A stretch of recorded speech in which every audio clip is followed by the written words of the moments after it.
I'm Christine Frizzau in Washington, where there is some major fallout from Tuesday's election results. Sweeping victories by Democrats are leading some Republicans, including the president, to call for drastic changes.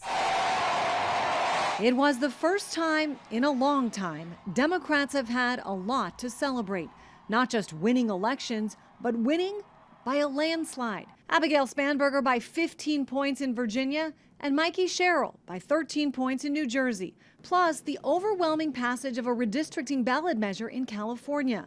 Some Republicans downplaying what the victories might mean. What happened last night was blue states and blue cities voted blue, and no one should read too much into last night's election results. President Trump, though, with a slightly different take. I don't think it was good for Republicans. I think if you read the pollsters, the shutdown was a big factor, negative for the Republicans. Pollster Scott Rasmussen seems to agree. When we first polled on this in the earliest days of the shutdown, hardly anybody noticed anything was going on.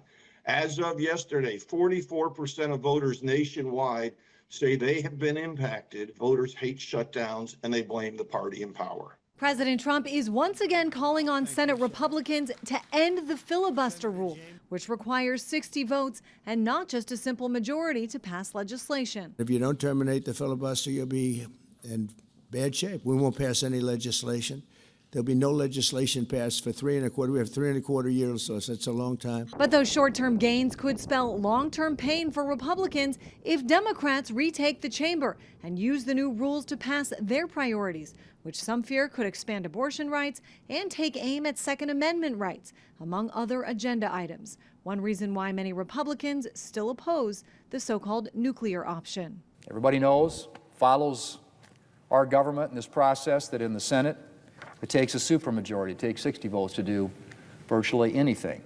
Exit polling found economic issues were the most important issues for voters. Some Republicans say if they focus more on bringing down costs, they could fare much better in next year's midterm elections.